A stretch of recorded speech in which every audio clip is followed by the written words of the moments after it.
if for some reason you don't have your passport, then I'll make a note on the half the class here. Okay.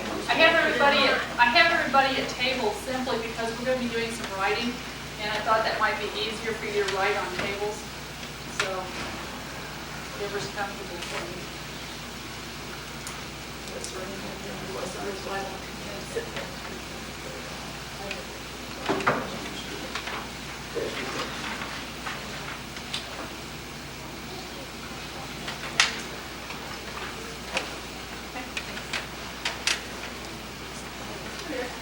There's some places back here, the table.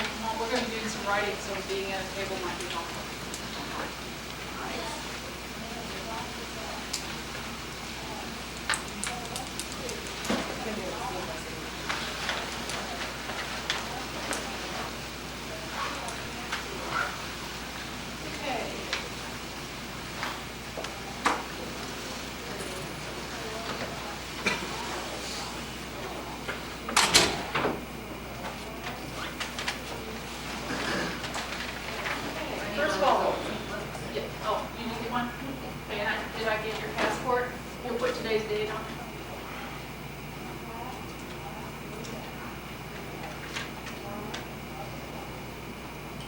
Pink books will keep you awake if nothing else. Okay, thanks. Okay, good morning, everyone. Good morning. Can you all see me? I can see everybody. I like talking to faces and not backs. Okay, so I'd ask that none of you sit where you're going to have your back to me. My name is Vickie Anderson, and I'm a graduate student with OSU, and I'm getting my master's in occupational and adult education. Human Resource Development specialty. I have a background in business. I've been in human resource management for the last several years, so I've been on the hiring end of business and worked with a lot of teams, done a little bit of training, and now I'm getting some experience here doing some teaching at the junior college level. Okay, so let me take this in case somebody comes late. I'm doing an internship down here on this semester on using computer technology in education. So that's why I'm here. And while I was here, they said, would you like to do some teaching? And I said, great. So I'm really happy to be here, and I'm excited about this course. The reason for this course is to give you techniques and methods to use and be successful in college. Okay? That's the whole strategy for college strategies, is to give you ways to be successful in college. So, in our continuing struggle for finding successful ways, today we're going to look at stress management, ways that you can develop techniques to minimize your stress, or at least learn how to deal with it. Okay? Now, I only have 3 rules in a classroom, and one is that we sit in reasonable manners in chairs instead of like blankets, being draped over chairs, because then we have easier chances to pay attention. And you all qualify on that account. Second of all is that we be a team. You and I make we.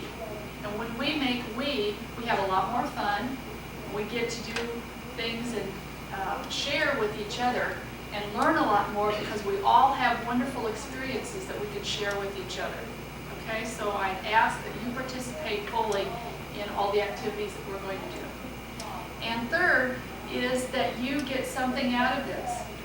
This is something that's required for you, and if you're going to be required to take it, I think you have the right to get something out of it. Would you all agree? Okay, we don't want to waste an hour and 45 minutes of your time. Your time's valuable, and so is mine. So I want you to tell me, what would be valuable in a class in stress management? What could you take away from here that would make this a worthwhile class for you?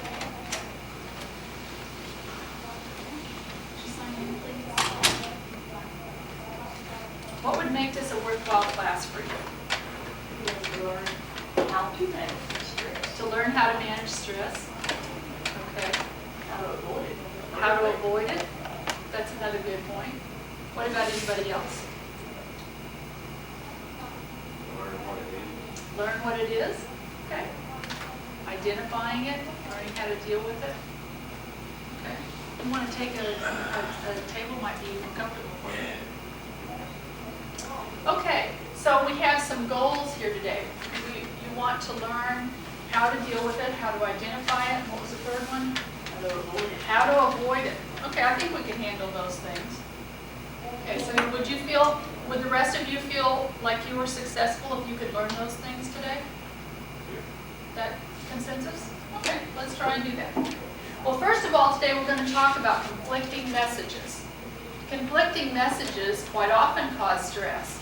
When you have people saying, do your homework, but it's really important that you learn something, but you got to get good grades, but grades don't always mean as much if you really learn the material, and you got to do a good job and make a lot of money, but you got to be satisfied in your work, and you got to take care of your kids, and you got to take care of your families. There's a lot of conflicting messages, aren't there? You have so many things that you have to pay attention to, and it's hard to do them all at once. Well, we have an exercise today to just demonstrate that. So I'd like you all to stand up. Make sure you have plenty of room. Okay. And first of all, we are going to raise our left arm, and I'll do it first. I'm going to go 1, 2, 3, 4, 5, 6. Now let's see if you can do it. Okay, 1, 2, 3, 4, 5, 6. Okay, now our right arm. We do 1, 2, 3, 4, 5, 6. Let's do that one again. Okay, up on 1, straight out on 2, down, up on 4, 5, and 6. Okay, can we put them together? Okay, let's try it. We got 1, 2, 3, 4, 5, 6. What did you find about that? Did you get conflicting messages? What did you think? Not easy, huh? Okay, you can sit down. What happens when we get conflicting messages to our brain? Move your right arm this, but move your left arm that. It's confusing, right? It's confusing. It can cause us stress. Okay? What's the definition of stress? What does stress mean to you? Pressure. Put under pressure. That's one good observation. Thank you. What else? Did you have something else? Mine was being under this OSU. What? Being stressed. Okay. What else? Someone else have a definition of stress? Being able to accomplish all you're supposed to. Not being able to accomplish all that you're supposed to. That's a good point. Thanks. Okay, well, I have a definition some of you may identify with. I know about stress. It's dessert spelled backwards. Can anybody identify with that? Okay. Well, stress means lots of things. Basically, stress is your reaction to change. Your reaction to change. Okay? There are lots of changes going on in your life. You just started school. How many of you are here for the very first time? The very first time freshmen? How many of you are coming back to school after being out for quite a number of years? A couple of years? Okay. How many of you are just out of high school? Okay. Is there very much stress for you just out of high school? Are you in the dorm? Okay. Is there stress from living in the dorm, living away from home? Not really? Not yet? Yeah, it hasn't hit you yet, huh? The newfound freedom is still wonderful, huh? Okay. What about those of you who are just coming back to school?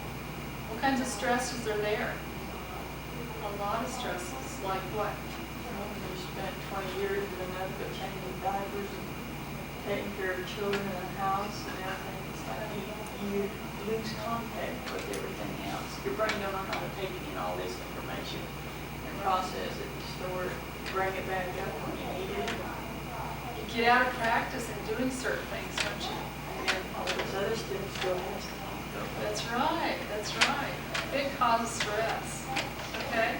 When I went back to graduate school a couple of years ago, I'll never forget my professor had on the top of the syllabus about all the papers we had to write. And he said that all of the writing needed to be graduate level work. And I thought, whoa, what is graduate level work? Can I do graduate level work? There's something magic about graduate level work. People get masters and doctors. Aren't they really smart? Don't they do things really special? So I thought, gee, I don't know if I can do graduate level work.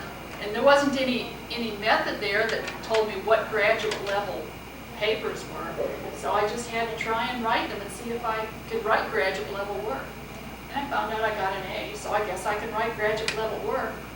But that caused me a lot of stress. Every time I would be writing, I'd be on my computer and saying, is this graduate level work? I'll never forget that. To this day, when I write a paper, I think, is this graduate level work? Okay? So, lots of stressors.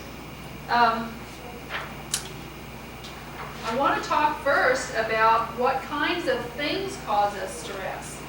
We have a lot of events in our lives that cause us stress. Is that right? Okay. I want to do a list of things that cause us stress. What kinds of events cause you stress? Tests? Events or things, whatever. Women? Okay. Thank you. Particular wives. Women, wives. Okay. Okay, what else? Work. There's no wrong answer. Work. Homework. Homework? No, just work. Just work, okay?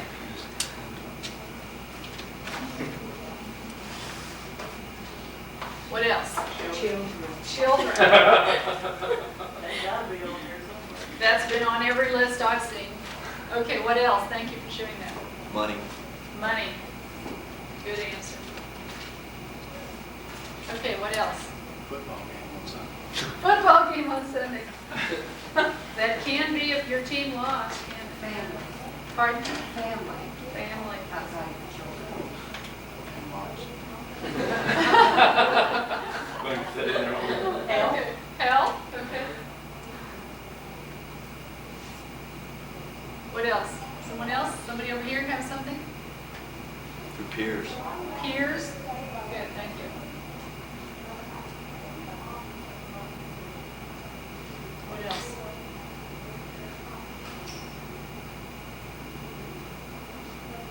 Poor teachers.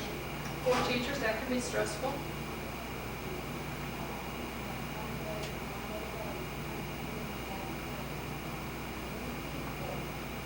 Standing in line.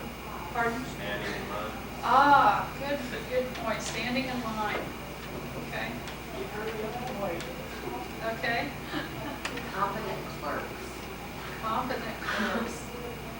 Does that cause you as much stress as incompetent clerks? That's why I said incompetent. clerks. Incompetent, okay, I thought, okay, thank you. Lack of time. Lack of time, okay.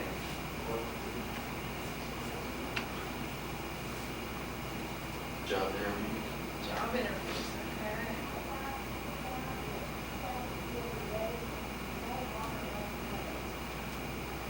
Okay, well, we've got a pretty sizable list. Is there anything anybody else is dying to add to the list? Financial aid office. Financial aid officers. On that.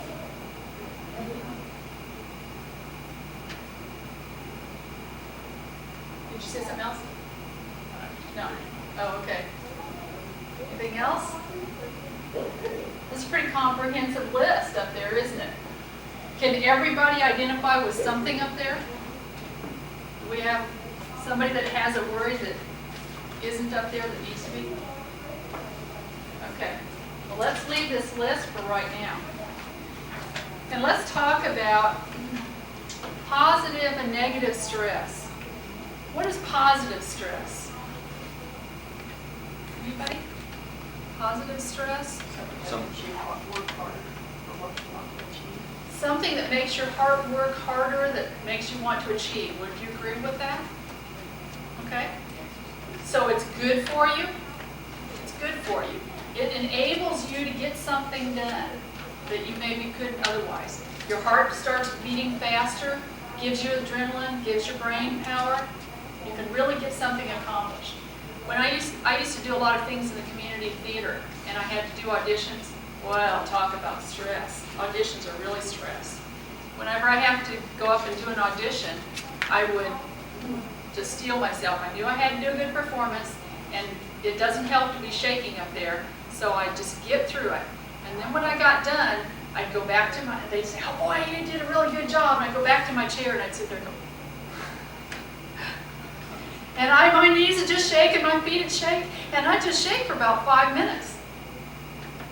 And that was the way I could get through it, because I would get all pumped up and my body would be so full of adrenaline, and when it was done, I released it.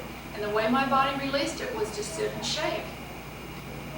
Now, that's a good way to let stress go, because I did let it out of my body. I look crazy going Yeah, out again. yeah. No, my point is that I let it go. My point is I let it go. When you don't let it go, what can happen? Stroke. You can have a stroke. You can get negative stress. And negative stress in the sense, not that something is bad happening to you, but that you let it pile up, that you don't ever let it go. Okay? And what can happen if I were going to audition after audition, trying to find a part, and then maybe I wasn't able to let it go eventually? I might not be able to sit there and shake. Now, I didn't ever desire to shake. I felt silly shaking, but it was my body's involuntary reaction to the stress. And what happens to you when you have all these stressors that you mentioned about, you know, your work, your school, your family, and everything's all at once on you, and you find no way to let any of it go. Pretty soon, things inside your body, things around you, negative stress starts piling up, right? Okay, that's when it becomes negative. The act of getting stressed so that you can get something done, get a test done, perform well in a sports activity. A lot of those things are positive stress. We've got, you can make the stress cycle work for you.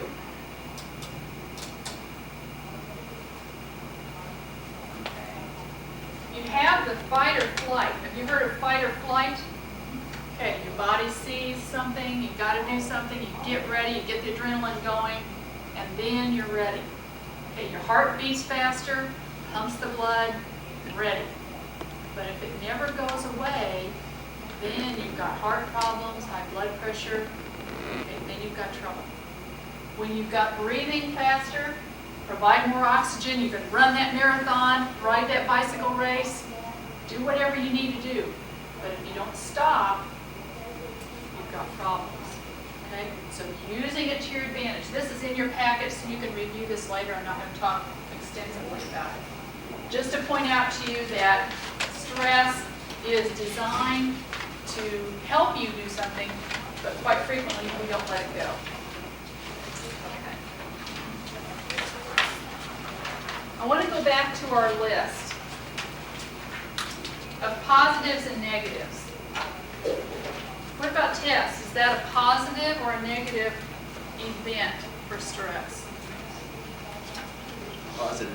Should be a positive. What about women and wives? It's negative over here. I didn't say that. Cause, right? Okay. Is it a positive or a negative? Changes daily. Changes daily, okay. Well, we could have positive or negative. What about homework? Positive. Positive. Okay. And work? Like to eat. You like to eat. Okay. Can be positive, can also be negative. Okay. What about children? Same thing. You've got a positive or a negative. What about money? Unless you're rich, it's always a negative. Okay. Can you have too much money? I don't know. I'd like to find out. You'd like to find out, huh? Okay. What about football? Positive or negative. Positive. Positive and negative, I hear. What if you're winning, it's positive. If you're losing, it's negative. Not as long as you're stressed and the family, if all they want to do is sit and watch football. That's the point, yeah. Hey. Okay. Typical woman. I like football too, but I want everything done first. Making all the Okay. positive and negative. Good point. Good point. They could all be positive and negatives. Your family can be positive if they're really supportive. It can be negative if they're pulling on you to do things that you don't want to do. Okay? Health, the same way. If you've got good health, it's positive. If you've got health problems or things you're worrying about, it can be negative. Most everything in life can be positive or negative depending on how you're dealing with it. And what does that mean? You have to learn how to let go. Learn how to let go? Yeah. Anything else? Any other observations?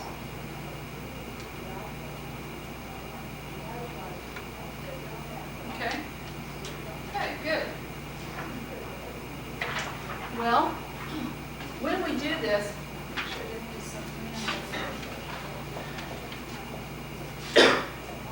okay, I want to talk a little bit about what stress does to your body. If you'll turn in your booklets, I think the first page says responses to stress. Yeah. Oh, you need one?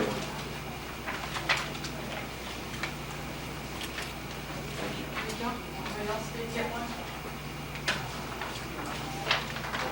You need to be sure and sign in too real quick. Okay, everybody got that page? Let's talk a little bit about the first one. Physiologically, things that are happening to your body internally. Can anybody identify with any of those? What can you identify with? Almost all of them? Any particular ones that are your hot buttons? Things that particularly happen to you? Nausea and indigestion? Dizziness? When you get stressed? Increased adrenaline. Pardon? The increased adrenaline. Increased adrenaline? Okay. Increased blood pressure. Increased blood pressure? Good, thanks. Okay, we can all identify with certain parts of them. We need to recognize how does our body react to stress. When we know how to recognize the signs, we can do something about it. Okay? It can be signals to us. Okay, physical. Headaches, low back pain. What do you identify with there? Jaw clenching. Jaw clenching. Grinding those teeth at night. Do any of that? Chest pain. Headaches. Yeah. I wake up in the morning sometimes and my jaw is just, my teeth hurt from. Do you do that? Teeth hurt from jaw clenching. Okay. What about cognitive? On inability to focus attention, circular thought pattern, tunnel vision. Any of you exhibit some of those signs? Yeah? Increased work productivity. Yeah. Okay. What impact can that have for you when you have decreased productivity because you're stressed? I don't know about you, but on the people you're working with, they can have a lot. That's right. That's right. You can get fired. That's a possibility. Yes. Thank you. Yeah. And if it continues, it can destroy the way you work, can't it? Can it change the way your ability to work? I know that I left my position in April. I had a management position with a company in Tulsa, and I had reached stress point. And I was working too much and realized it was kind of taking over my life. And so my productivity was way down, and I wasn't feeling successful about it. And I decided to change my life. And so I left my job. That's an extreme way to handle it. And you don't necessarily have to leave your job just because it's stressful. I don't know how many people can do that. But recognizing the signs so that you can feel successful. Okay. What about the next category, emotional? What can you identify with in the emotional category? Pardon? Boredom. And mood changes? You had one? Feeling of helplessness. That's a serious one. When you get the feeling of helplessness, it's time to seek help. Because quite often, when you get to feeling helpless, you start saying to yourself, it will never be any better. I won't ever be able to do this. And when you start hearing yourself say some of those things, that should be a red flag to you saying, I need help, I need help. And if you need help at that point, you need to get some help from different support systems. We'll talk about these a little bit later. But feelings of helplessness is a red flag for you.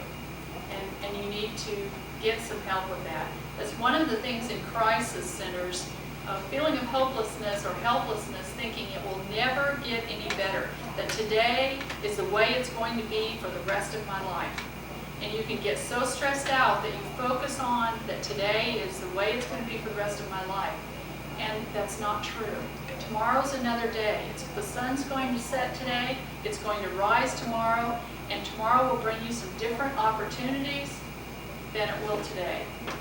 Okay? If you look at problems as opportunities, that they are opportunities for advancement, for change, for overcoming problems, for being successful, lots of opportunities. And so helplessness is one of those things that should raise a red flag for you to get some help. Okay, behavioral. What do you recognize there? Loss of appetite. Loss of appetite. Explosive anger. Yeah. Okay. Yep. Slowing down. Okay. Did I hear something else? Overeating. Overeating and not eating. You usually do one or the other. Okay. Most people don't do both. Okay. Yeah. So you can identify with some of these signals. Some of these things happen, and they happen differently to everyone. Okay. So we have to have some stress awareness, and we need to be aware of the problems. The first thing in dealing with the problem is recognizing the problem. Okay? Recognizing what things are your hassles. What things bug you? What are some things that bug you? That really cause a hassle to you? You have some things that bug you? Huh? People not turning the water off, People not turning the water off, okay? drips all night long, or whatever, your water Okay. bill's $65, $70. Things Okay. like that kind of hassle, That could bug you. wasted things that you don't know where the replacement of it is going. Okay. Thanks for sharing that. Who else has something to share? Misplacing I know items. what to do. Pardon? Misplacing items. Misplacing items, okay? When you misplace them? Or somebody else misplaces When I them? When you misplace them? And then you have to spend all that time hunting for it? Right. Yeah, good, thanks.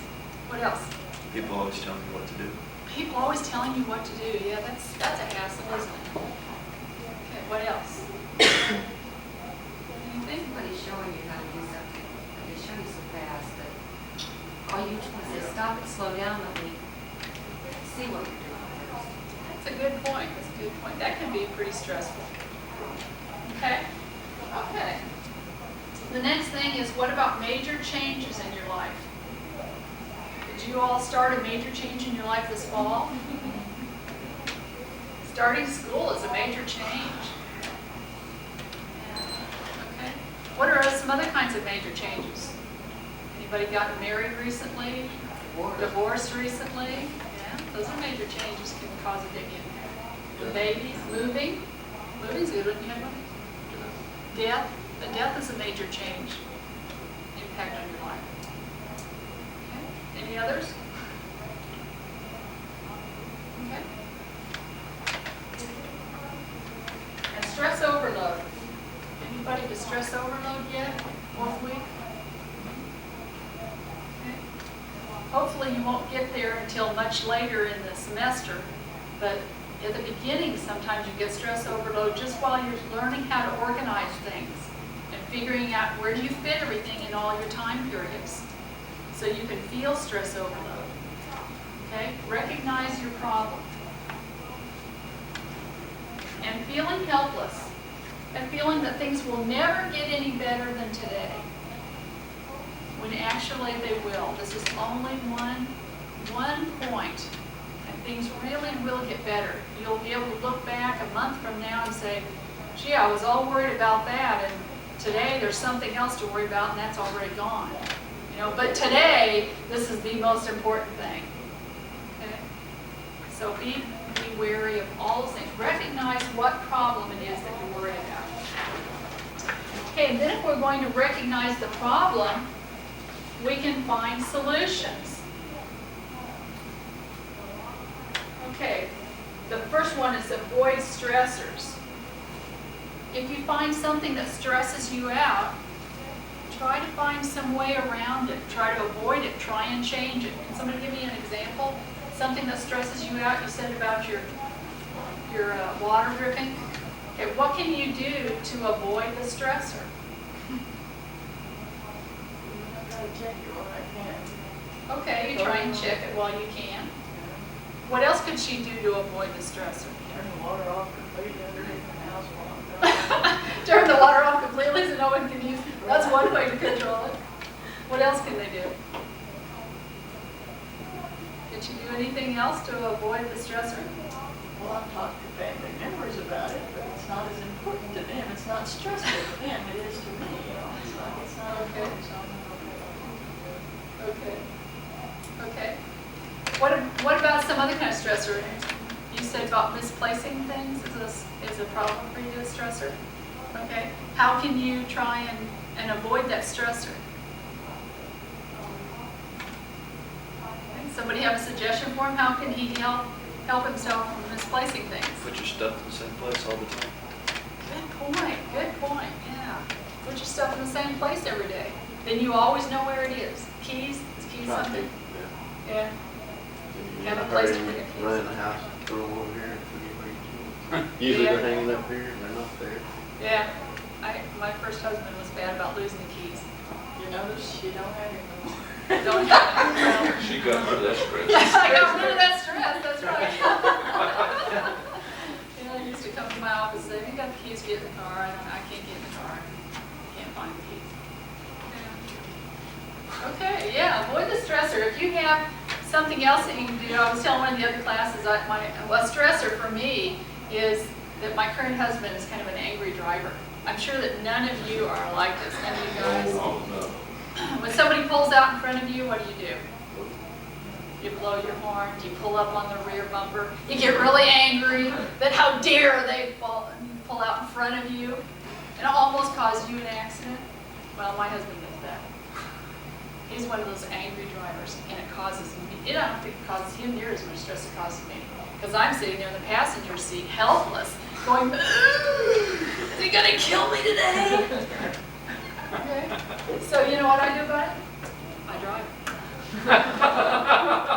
I just get the keys in my car and say, I'll drive today.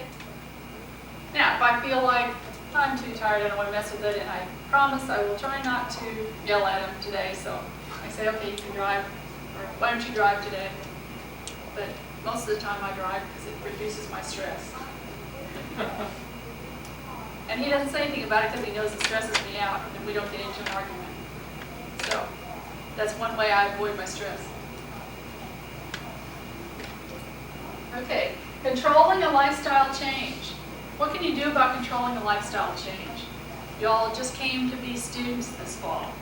What can you do about controlling that lifestyle change to make it not so stressful for you?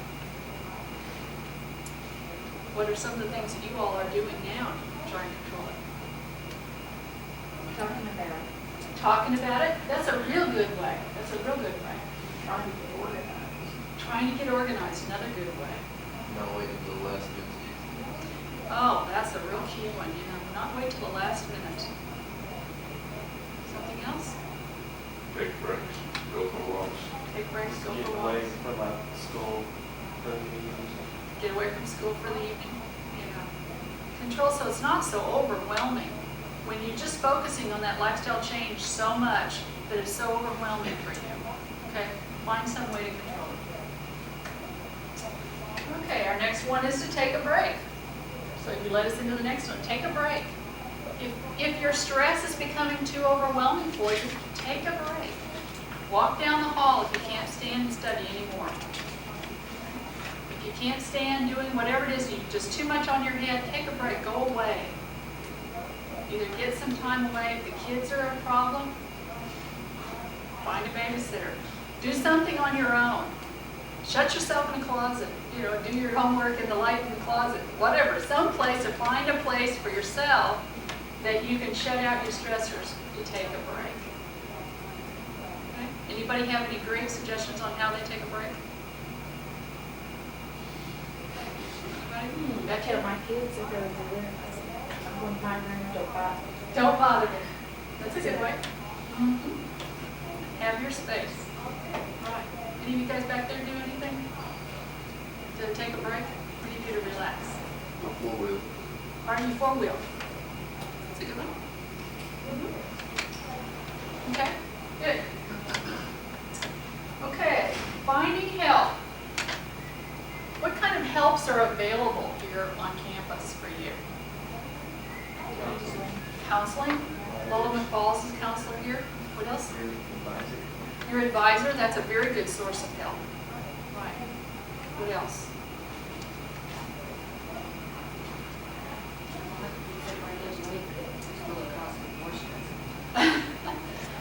But they're there to help you with your financial and answer some questions. Okay.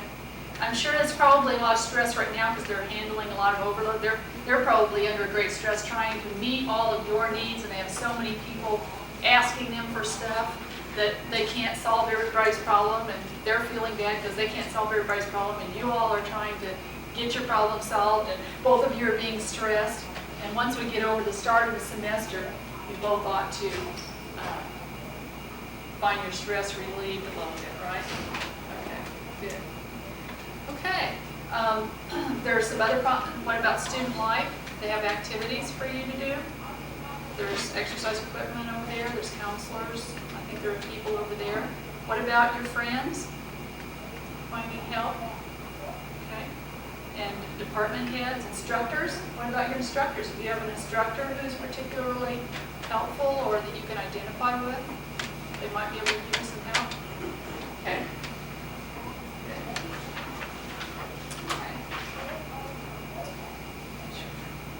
Okay. The next thing we want to do is get down to working on how we can actually deal with our personal stressors. Okay, what have we talked about so far? We did a definition, then we figured out what do we have to do before we can conquer the problem. Identify the problem, okay? And once we identify the problem, then what do we have to do after that? Deal with it, find some solutions. Okay, so there's a next page in here. There's a page in there that says My Worry List. And My Worry List, you're supposed to be making a list of the things that worry you, the things that bother you, things that cause you stress. This is not something that's going to be turned in. This is for your benefit. It's not something anybody else is going to see except you. So make a list of the things that bother you. I'll give you about 5 minutes.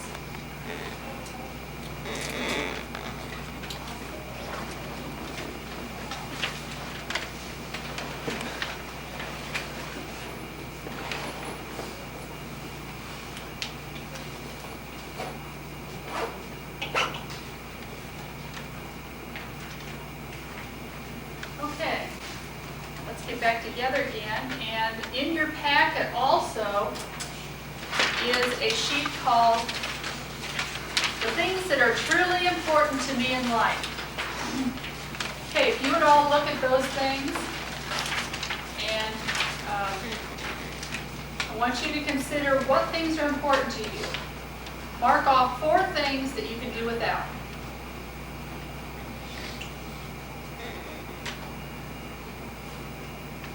Appreciate participation.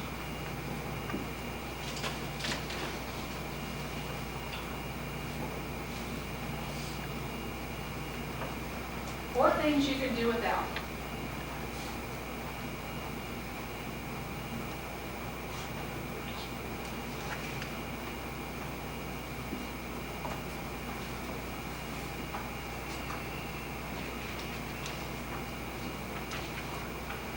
Do you need a pen?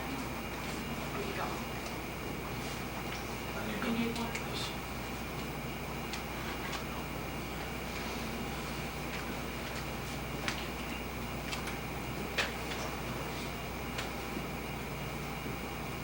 Okay, after you've marked out 4 things, assume a major life event happens and you have to mark off 4 more. You have to lose 4 more things in your life.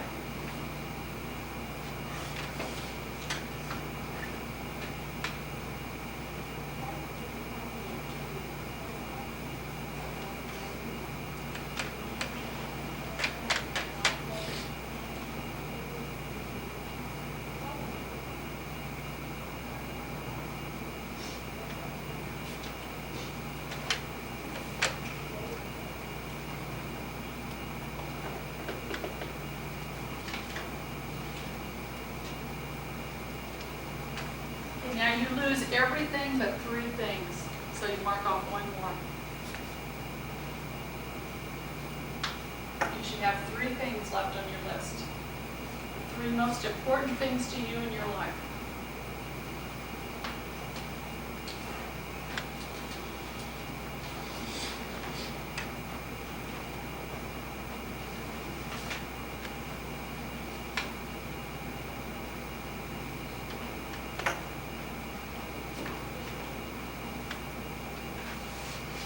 Is this a tough assignment?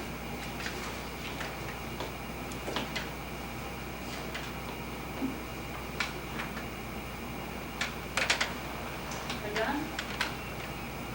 Okay. How many of you had family left?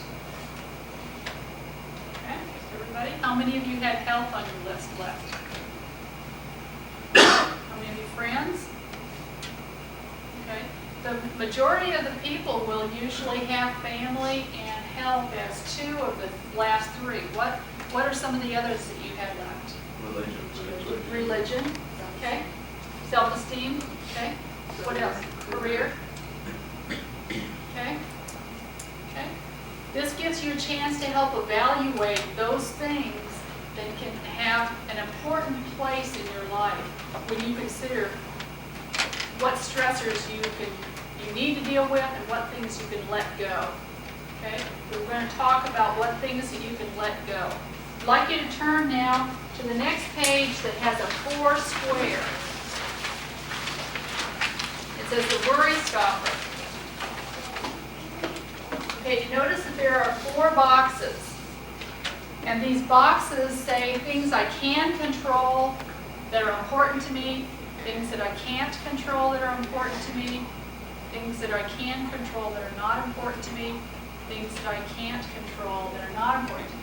We discussed in the last class that maybe instead of saying not important to me, we might want to say that are lesser important to me. Because why would you bother worrying about something that's not important to you? But we really worry about things quite often that aren't that important to us personally. Okay, can you think of an example of something you worry about that personally is not that crucial to you? Your friends?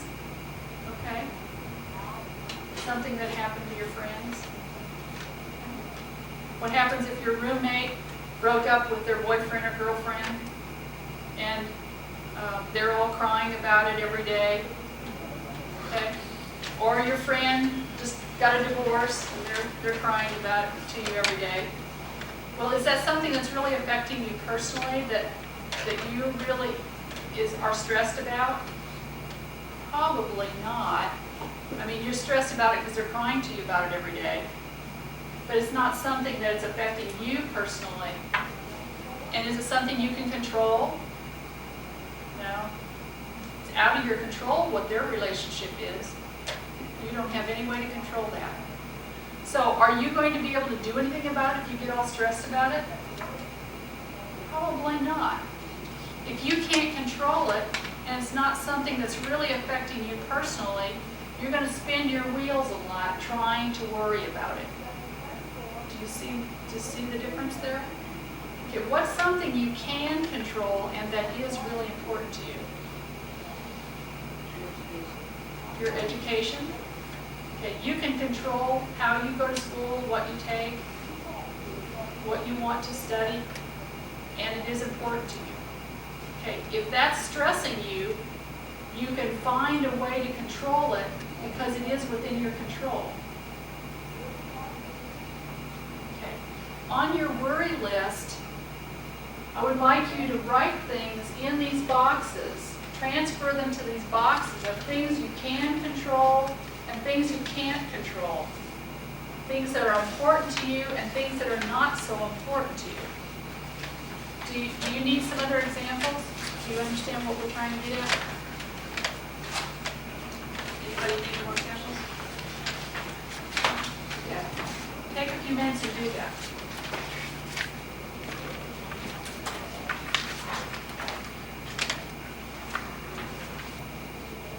Okay. Well, what doing this exercise, how can this help you as you're dealing with stress?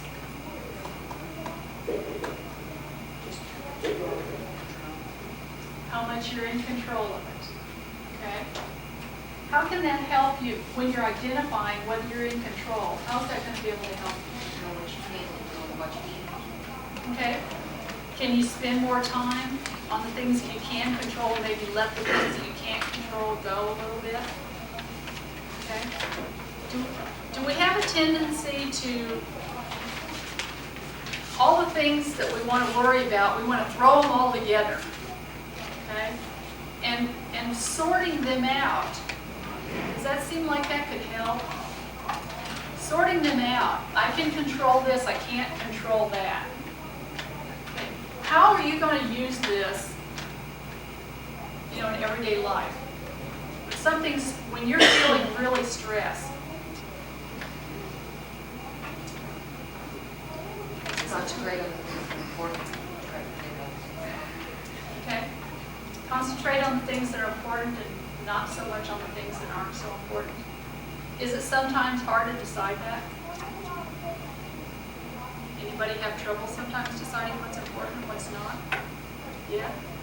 I think so. Sometimes we do, because whatever's bothering us right that moment, or whatever's pulling our skirt, or pulling our chain, or whatever, it seems real important right then. Yeah. And it's real hard to sort them out. Okay. So this is one way. If you can take a break, we talked about taking a break. Take a break and stop and write them down. Okay. So we've learned a way to identify some of the problems and then see if we can find some solutions. Okay, this is one way that you might be able to help. Okay, another way is to find some physical ways. Physical is also a very good way to relieve stress. You want to move that? We're done writing now, so you can move that. Deep breathing is something that can really relax you. When I was a college freshman, I had to take a class, and I'm sure you all have classes, maybe even this one, where you say, I didn't want to take that class, I don't know how it's going to ever help me in the world, but they're making me do it, and they think it's for my own good, and I just don't know what, I guess I'll do it if I have to. Okay. Well, this class was a PE class, and I thought, what do I have to take physical education in college for? And it was a one-semester class, and basically, it was conscious relaxation. Well, it was their version of stress reduction for us. And I didn't recognize it at the time, but do you know that I've used that for about 25 years, which tells you how old I am. But I have used that conscious relaxation technique for all of these years. We used to lie on those mats and learn conscious relaxation. And I've used it when I am stressed and having trouble getting to sleep. I've used it when I'm stressed sitting at my desk. I used it when I was giving birth to my daughter. I've used it in lots of ways to help me relieve some stress. So I'd like to share a little bit of it with you in some deep breathing exercises, and I want to describe it first, and then we will try it. And the idea is not to relax to the point of going to sleep. It's to relax you so that you can let your stress go away. And you concentrate totally on your breathing. Breathing in deeply and out. And when you breathe out, let it go. And let it keep going until it's completely out. Not just breathe in and breathe out. Breathe in and breathe out and let it go and drift off. Then when your body feels the need, breathe in again and let it go. Just let it go. Each time as you let it go, you can feel some of the tension go away from your body. And we started out with our arm and move up to our shoulder and move up to our other arm. We did it in sections. Today I'd like you to work on your shoulders. Okay? So as we breathe, I want you all to sit up straight and put both feet flat on the floor, because that's a way that you can get your body centered to be able to breathe. And I want you to take some deep breaths and breathe out and let it go. As your body feels me, breathe in again. And let it go. And keep going out. Just breathe out. Breathe in.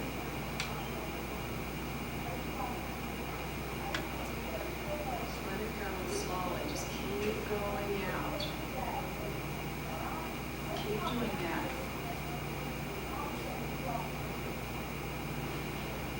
As you breathe out, let it go, let your shoulders go. Let your shoulders relax. Breathe in and out. Let your shoulders relax.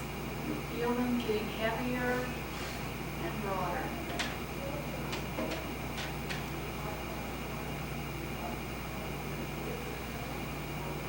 Okay. Can you feel a change? Can you feel any change? And if you're sleeping, you're supposed to wake up. But you're supposed to feel a change. Did anybody feel any change at all? Okay. If you do this for 5 minutes, I can guarantee that you're going to feel relaxed. Whether you concentrate it in your back, if you're particularly having back problems, if you're having a headache, you can use it for your headache. I do it sometimes, and I just feel my temples just kind of moving, just floating away, floating away, floating away till I can get rid of my headache or a neck ache. Okay, sitting studying or sitting at a desk, since I've almost always had a desk job. Sitting at a desk, your shoulders, your neck, just trying to find a way to let the muscles lengthen, relax, and a way to center down. Okay? So you might try this technique sometime. But the thing you need to do after that is to get up and move. So everybody needs a stretch break. Stand up. We need some stretch breaks. We've been sitting too long. Okay, I want everybody to reach over their head and stretch real tall. Oh yeah, we need to do that. We need to do that. Everybody needs to stretch. Okay. And then I want you to bend over from one side to the other. Oh yeah. Doesn't that feel better on your back and wake you up a little bit? Okay, and then move to the side. We don't want to do bouncing. We want to do static stretches. Move one side to the other. And just feel that stretch. Okay. Doesn't that feel better? Okay, then we want to do some bend overs to sides. Okay, bend over to the other side. Okay, yeah. You need to bend back a little bit. And then bend down to your legs, but don't worry about touching your toes, just the idea to stretch. Just to stretch. And to the other side. It's helpful if you have something to put your leg up on. If you have something to put your leg up on, that can really help too. And bending your knees is really helpful with your back.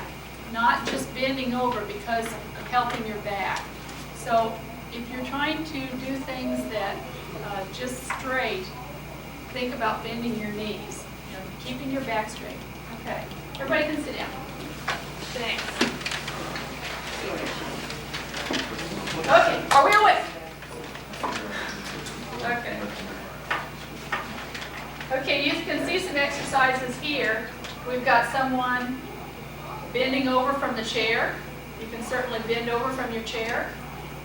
And you can do neck exercises, doing stretching like what we did.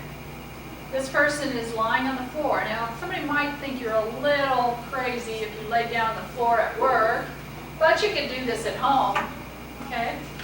And this really is a good exercise for your back. Lying on the floor with your feet up on a chair or up on a hassock, or even having your knees bent with your feet on the floor is okay if you don't have anything to put your legs up on.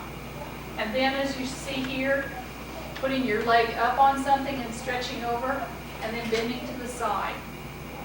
Okay? I have one other set of exercises that I want to share with you, and it's what I call answers to stress. And this is something you can do while you're sitting. If you've been studying a while, that your neck starts bothering you. So what I do is I do some answers. So first of all, we're going to say yes. We just look up and down and say yes. Okay? Everybody say yes. Okay. And then if you want to say, then you'll say no. Look from side to side. Say no. Okay? Okay, then we can say maybe. No. Okay. And then we can say, I don't know. I don't know. Shrug your shoulders. You can play dumb for a while.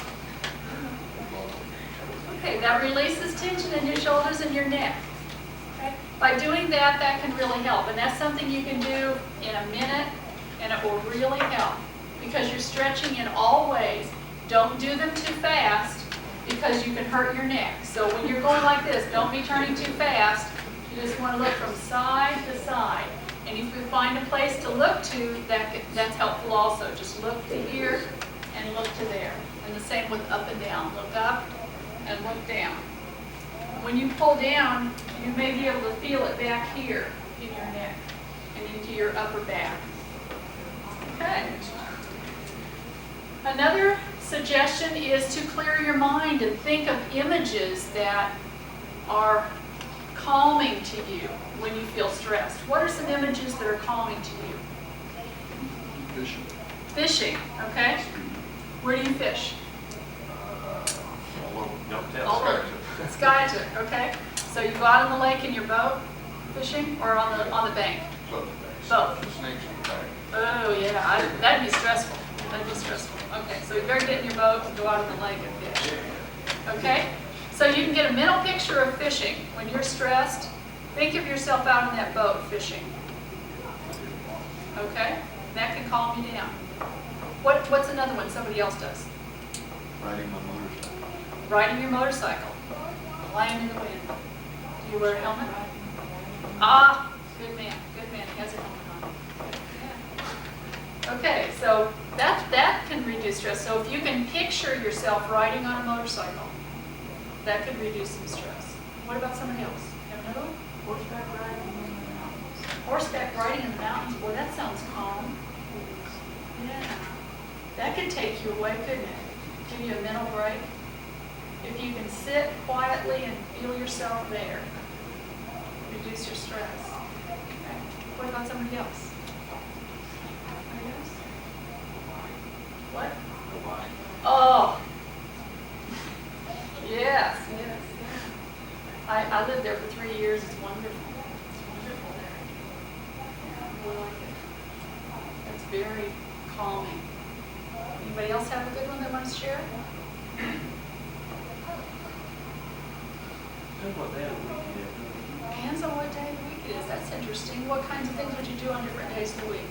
Like, weekends I usually go to Austin and come if I'm stressed out. Okay. Wednesdays I go to Peru. Wednesday you go to the Rose. Is that a club here? Study, Muskogee? dance. Dance place? Okay, so you dance away your stress? Okay. Those are all good alternatives. All good alternatives. So if you can get your mind to take a break and think of somewhere else, it can give you a chance to reduce your stress. Okay. Good. Okay, what about the power of positive thinking?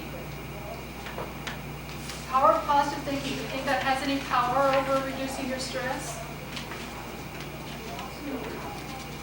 What happens when you do positive thinking?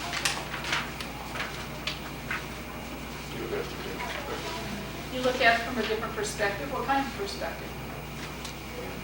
Can do. Good point. Okay. Self-talk is really important. I can do it. I'm worth it.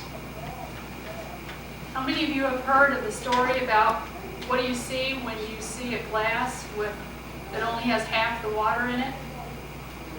Half full or half empty? Okay? How many of you are half full people? How many of you tend to look at it as half empty? Okay? Those of you that look at it as half empty, do you, yeah, you end up being a little pessimistic. You think it probably won't work out? Do you tend to do that? No? Well, that's good. That's good. Because having a positive self-attitude, you might want to think of that glass as half full. Because when you look at it as half full, you have the rest of it to fill up. Okay? When it's half empty, well, it's almost gone. I'm a half full person. I expect things to always turn out well, and guess what? They do. Most of the time, things turn out well for me. Sit there and expect it not to turn out well, they don't. No, I have things go wrong, but I just don't dwell on them. You have more positive attitude. I have a positive attitude where I expect things to go well. And so when something doesn't go well, I say, well, but the next thing will. Now some people say that's a Pollyanna type of an attitude. That's too optimistic. But you know what? I'm happier. I expect things to go well, and guess what they do? Most of my life has been with a lot of success because I expect success. When you expect failure, guess what happens? You get it. You get whatever you expect. Okay? So if you expect that things are going to happen bad to you or that you're going to fail, you probably will. So when you go to take your test and you feel that you're prepared, and you're as prepared as you can be, you're going to do as well as you can do. And when you come out of it, and maybe you didn't do as well as the teacher wanted you to do, you did as well as you could do, didn't you? How much better can you do? But don't you think people have limits on what they can do? Yes? Yes? You can't just jump into something and say that you're going to do it. That's absolutely correct. But you can have a positive attitude about about how you're going to go at it. And if you can't do it at first, whether you can keep trying. Can you do that? That you can keep trying or find another way to make it work for you. And then if you find that it won't ever work for you, then maybe you need to have the wisdom to do something else. Because there are some things that just don't work for everybody, like you said. Does that make sense? Yeah. Could you agree with that? Okay. Having the wisdom to figure out what you can do and what maybe you should do something else can relieve stress. When I left my job this spring, that was pretty gutsy of me to do that. But I felt that I would be able to get another job. I felt I had some skills that I could offer and do some other things. So I made that career choice to make that move. That was pretty hard for me to do. I'd been with that company for 6 years and I had a very responsible position. So figuring out what you can do to relieve your stress is not always an easy choice. But having a positive attitude that you personally, and I personally, all of us, that we can do it, that we can make it through, is important. Because you will succeed, ultimately, if you have that positive attitude. Okay? One failure does not make a failed person. Would everybody agree with that? Okay. So having a positive attitude means you look at everything all together. We don't just look at one failure or one success.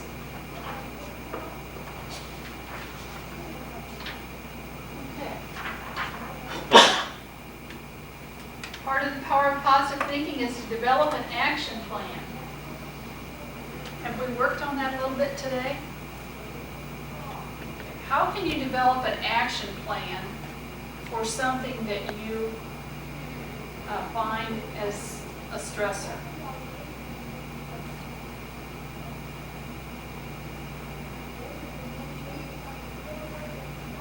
What are some tools that you can use to develop an action plan? A list? Good point. A list. Can you make a list? What kinds of a list? Goals, anyway. Goals? Okay. What about advantages and disadvantages? What will happen if I do this, or what will happen if I do that? Okay. Comparative lists. Okay. Develop an action plan. Figure out what you're going to do about it. Okay. After you develop an action plan, how about rehearsing it? Prepare it. Prepare for the potential stress. If something causes you stress, let's take our water situation here.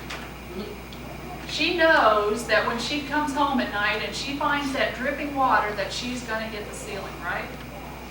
Okay. So she's going to develop an action plan. Now, what am I going to do not to be stressed out when I go home tonight and find this water dripping? What are you going to do about it?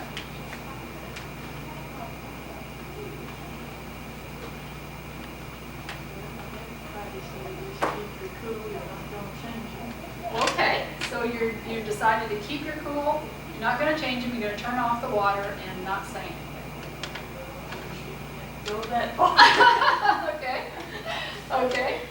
Well, let's say, for instance, you were going to at least turn off the water, or maybe you're going to put a note up there. Please turn off water. Would that work? Would they not read it? I haven't tried that one. Haven't tried that? Put up a real weird note or a real silly note that says, "I'll chop your hands off," you know. Charge them $1 for each time. Charge them $1 each time they don't turn the water off. Yeah, around our house, after reflecting. Yeah, they have trouble blinking. Then they say, "I didn't do it, so did it. It wasn't my fault. I turned it off." Yeah. You have several people in the family, that happens. Okay, so then you can rehearse it. Say you're driving home tonight. So you rehearse it. You say, okay, now I know I'm going to go in the house, I'm going to go in the bathroom, and that water is going to be dripping. And what am I going to do about it? I'm going to be calm. So I can practice going in there. I'm going to turn off the water. I'm not going to get upset. I'm not going to yell about it. Can you visualize that? Okay. Not too easily. But you could rehearse it and try and practice it in your mind. Water bill that was $81.50 for Ah. 1 month. Would you kind of have a tendency to overact every time you see the water bill? I chop their hands off. Yeah, I pay the bills in my house, and yeah. If I hadn't been doing that, I'd probably be getting upset. But I guess I'd find a way. And you make $4.50 an hour, don't you? And that we don't make this $60,000 a year wage. Yeah, pretty tough, yeah. Pretty Once tough. the water meter. Shut off the water, yeah. Yes, Yeah. Well, it might end up being a family meeting or something. But what I'm getting at is rehearsing, visualizing what you're going to do about it. Okay? Because when you can rehearse it and visualize what you're going to do about it, how's that going to help you? How's that going to help you?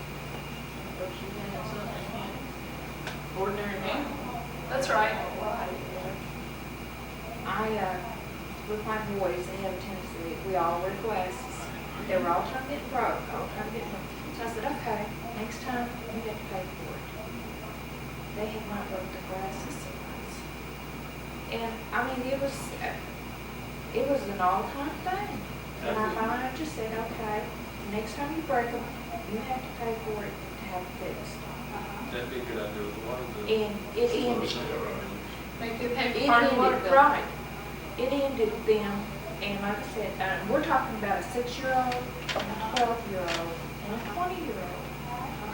And I was hitting like every week with one of the 3. Believe me, even the 6-year-old has been better about his too. He has not done his. And he knows because and it's the older 2 that's the one that was the biggest problem. But the 6-year-old took it, well, hey, if they're having a he said, I don't want to give up my piggy bank. And Yeah. this kid does not want to give up his piggy bank. So they have really taken care of it. I had, it's been 2 years. And So you've relieved your stress by taking some action. Before you had that, before you told them that, did you rehearse what you were going to say to them? After about the 30th trip, I said, this is it. I'm not going to do this no more. I said, they're going to pay. They're going to start paying for it. And so when I got home, I lined them all three. I said, now look, this is it. I said, the next one that breaks your glasses, you've got to pay for it, not me. And they all three, well, wait a minute. I said, no. I said, look, I said, how many times have I taken these in? How many times have I taken, to pay to have these fixed? I said, you know how much it costs? I said, okay, now on, it's yours. It's your responsibility. And, That's a, like I said, it quit. I have not had to have a pair of glasses repaired 2 years. As a 6-year-old, like I said, I gave the 6-year-old, because he is a little bit more lenient. But let me tell you, he took it just the same as the other two. He is just as responsible for his glasses as the other. thanks for sharing that. What about somebody else? Does somebody else have something that they can rehearse the problem, that you can think about how you can visualize your problem? Something that stresses you? What do you do with children that don't care? Well, that's probably a subject for another workshop. I don't care. Okay, well, then one of the other things you can do after you've developed your problem, what you're going to do about it, rehearsing it, is making sure that you develop good support systems. And we talked about developing people who can help you. Make sure you develop support systems and don't wait until you have a problem to find them. Okay? Get familiar with what things you have here on campus to help you. And there are things in the community. You know, there are different support groups. There's Alcoholics Anonymous and Narcotics Anonymous and counselors and other kinds of support groups. Student Life has things. There's all kinds of things that can help you. You mentioned instructors, advisors, department heads. There's all kinds of people who can help you. Your ministers, friends. Find people around you that you can talk to who may be able to relieve some of your stress by relieving some of your load, perhaps. Okay? Support systems are very crucial to relieving stress. And then we mentioned briefly some positive lifestyle. Get some exercise and eat right. Eating right when you go back to school is something that we quite often lose. You go back to school, you don't always eat right, eating in the dorm, grabbing quick meals, studying late, eating lots of junk food, going out and partying, whatever. We don't always get good nutrition. So having some good food in our bodies to take care of ourselves will go a long way to helping our stress. And rest and relaxation. Take that break. Get some chance to relax. Remember that the negative stress is going to happen when you let it go on too long. You remember that from the beginning? Let it go on too long and don't do something about it. So we come down to what are you going to do about your stress? If you'll turn to a page in your book, it says, what will you do? I'd like you to write down a couple of things that are stressors to you. And now that you've heard several different techniques, which techniques would work for you in dealing with those stress items? What can you do?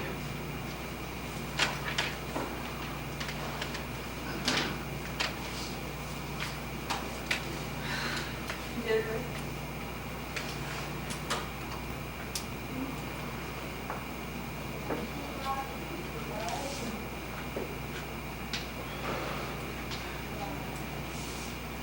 I'd like you to turn to the page in your book, the next one that says My 10 Rules for Healthy Living.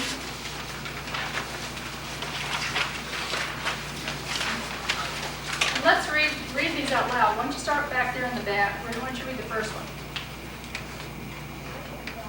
Worry is the most unproductive cause of activities. Two, what do you think about that? I will not worry, for worry is the most unproductive of all activities. What do you think? Would you not worry so much you don't need to worry? Okay. Can you do that? Are you kidding? I know. I worry all the time. Okay. But if you could find a way not to worry about things, we identified some things today about worrying about things you can control and things you can't control. One thing that I did when I was an undergraduate student, I went to a student counselor because I was feeling so stressed. And he kept saying, well, what's bothering you? Well, I don't know, it's all these things, there's just so many things, so many pressures. He said, well, what is bothering you? Well, there's just things in school and my boyfriend, there's just all these things. But what specifically is bothering you? Well, he says, you know what, you've got this big barrel here. And you've got a lid on it, and it's got all these things, and this barrel's bulging at the seams. If you would just open up the lid and take them out one by one, you would find that no thing is that big. You can probably deal with any one of those things that you take out of that barrel. But when you put them all in the barrel at once and put the lid on it, they start bulging. And you can't identify them, so it worries you. Okay, now what we talked about today is being able to control and not being able to control. When you find that things are happening beyond your control, you get more stressed. So if you can identify those things you can control, take them out of the barrel, and deal with them one by one, you can relieve some stress. And maybe learn not to worry about things that will be unproductive. Okay, how about number 2? One you at the back table here. I will not be fearful. For most of the things I'm afraid of come to pass. What do you think about that? What do you think? Is that possible? Okay. What do you have to do before you're not fearful? Yeah? Yeah? What else? Yeah, don't blow things out of proportion. That's a very good observation. Do you have to identify what you're afraid of? Just like identifying what you're worried about. Identify what you're afraid of and decide, should I really be afraid of it or not? Is it a real threat to me? If you worry about something, it's not going to happen. But if you don't worry about something, it's going to happen. Give me an example. Like if you're not worried about a test or something, and you're going to flunk it. But if you worry about it, if you study harder, you're going to pass it. Does anybody agree with that? Yeah. If you don't worry about it, you're going to flunk it. Okay? If you don't worry about it, you're gonna be overconfident. You're gonna think you know everything on it. And something will pop up. Then you get overstudy for it. Yeah, you can overstudy for it. Yeah. Okay. Okay. Good. Okay, what about number 3? What are you back there reading? Number 3. I will not cross bridges before I come to them, for no one yet has succeeded in accomplishing this. Ah. What do you think about that one? That's right. That's right. It's pretty hard to cross the bridge till you come to it, isn't it? So what happens when you're worried about next week and the week after and 2 weeks down the road and a month and 2 months, and are you going to be able to pay the bills? Yeah, that's right. I'm not in here. Who knows? Who knows? Worry about today. You need to plan for the future, certainly. But worrying about things that aren't going to be coming for a while, let it go. Worry about things you can control today. What is important today that I do? And if I don't do it today, will have consequences 1 month from now. Okay? Is it really going to matter that you didn't put the dishes away in the dishwasher tonight? Will they be there tomorrow? I don't know if you have gremlins at your house. I don't have any in my house that put them away by themselves. So if I don't do them tonight, they'll still be there tomorrow. But 1 month from now, does anybody care? If they're still sitting there, they do. Yeah, but if you could do them tomorrow, would it make a difference? If you were really tired and you needed to go to bed, would it matter if you didn't do them till tomorrow? Probably not. But you Well, can it's still living in your house too. Huh? It's less stressful to get up, put them away now. That's right. Or just wait. Identify, okay? Identify what makes a difference to you. And should I do it today? Or can it wait till tomorrow and I can do it just as well? Why worry about it today? Okay? Worry about the things you can control today. It just piles up. Somebody doesn't do it, then you have that plus that much more the next day. Then you need to realize that's something that has to get done today. That has to be on your today's do list. Okay? Some things can wait, some things can't. You need to decide what those are. Okay, why don't we read number 4? 4 is pretty similar to that. I will face each problem as it comes, I can handle it one at a time. What do you think? Is that true? Not if you're a mother. Not if you're a mother? Okay. Learn how to handle more than one problem. More than one problem at a time. But as we saw with our exercise, it's pretty hard to handle more than one problem at a time, isn't But it? you still do it. You You may not do it well, but you still do it. That's an interesting observation. You may not do it well. You might not do it as perfect as you would like to, but can you do it okay? We can often do more things than we think we can and do them well enough. Okay. How about number 5? Number 5? I will not take problems to bed with me, for they may carry before bed comes. What do you think about that? When we make that angry. What happens when you go to bed and you're worried about stuff? Yeah, you don't sleep well. All night you worry about it, all night. Doing homework all night, not get it done. Done homework all night, not got it done. That's right. I was taking a German class at one time, and I was taking it in the evening, and we pretty much literally spoke German in the class from day one. She never allowed us to speak English. She'd hold up signs, point to things. So from day one, she never spoke any English. And we did a lot of repetition. She'd say stuff to us, and we'd say it back. And that's how we learned, was repetition, over and over. Well, I'd go home, and my husband said I spoke German all night. I had it drilled into me for 3 hours in class from 6:30 to 9:30, and by the time I got home and went to sleep, I was speaking German. He said he never understood what I was saying, but he knew I was speaking something German all night. Okay. Okay, number 6. How about number 6? I will not borrow other people's problems, they can take better care of them than I can. What do you think about that? Any observations about that? I think it's probably the biggest problem. They're always trying to care about people's problems, Does that fall in the I can't control? and you just can't control it. Not up to you. You can, It's not up to you anyway. you can sympathize, but you can't do it. Good point. You can sympathize with them or you can empathize with them and say, I understand how you feel. I understand you were frustrated.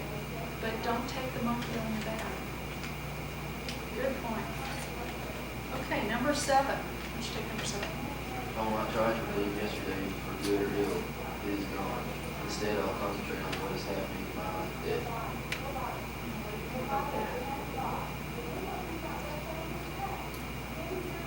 Any observations about that? Can't cry over spilled milk. Pardon? So can't cry over spilled milk. Can't cry over spilled milk? Yeah, that's another saying.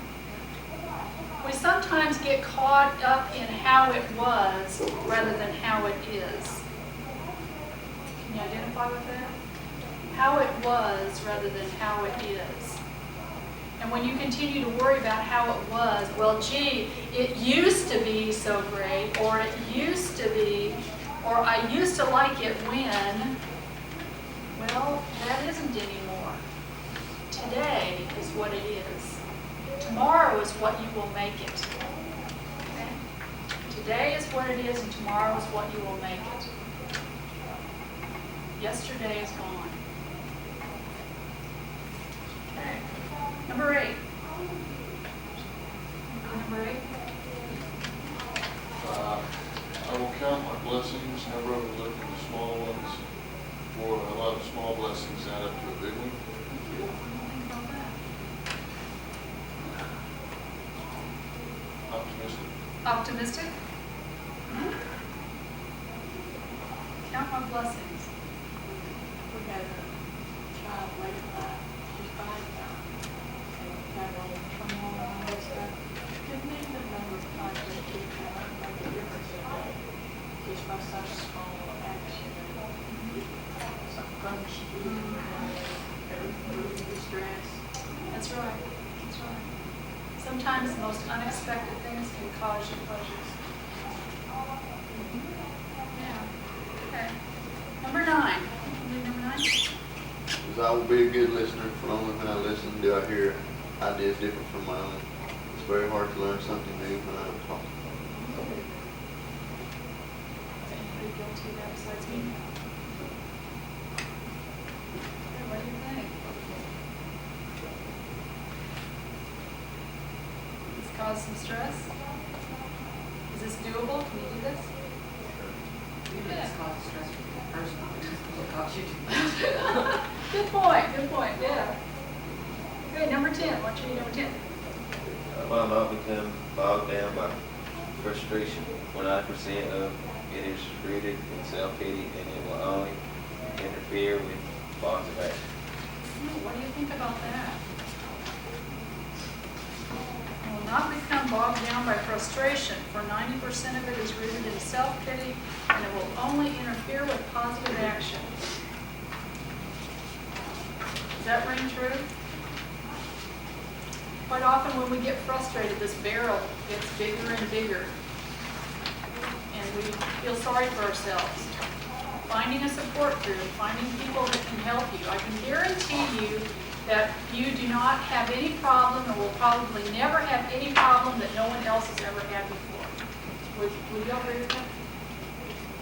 There isn't any problem you could have that no one else has ever had. So I can also guarantee that if you talk to somebody about it, you might learn something more. Helping to share it can give you new insights. The same way sharing on tests and sharing on study habits can help you learn. Okay? So those are good tips. Okay, there's the other things that are in here. There's a page on hidden sources of stress. If you have holdovers from childhood memories or former relationships can cause you to feel the way you do, you might want to read that. The Healing Power of Humor. When all else fails, at least be able to laugh at yourself. If you can keep a sense of humor through it all, you can go a long way relieving stress if you can at least laugh. And there's a recommended resource list here if you need further information or want to read more. You can go to the library. If they don't have these books, they can get them on interlibrary loan at no cost to you. Just ask the circulation desk to get it for you. You can get them maybe at the public library or at the bookstore. So, the class next week will be career planning and personal goals. And that will be the last classroom session that you'll have. The rest of College Strategies is doing work on your own at the LRC. When you don't realize that, you can do some of it now if you wish. You do it on your own time. Just check in at the circulation desk, and they will give you some work to do, and you work through the computer system and the CADE testing, things like that. Okay, so our goals today were we were going to learn how to identify stress. Did we do that? Yes. Did we accomplish that goal? Did we learn some tools on how to focus our efforts on stress? Did we learn how to avoid some stress? Okay, would you say that we accomplished those goals to make this class a worthwhile something? Okay, I hope so. I thank you all. You were a great class. Have a good day.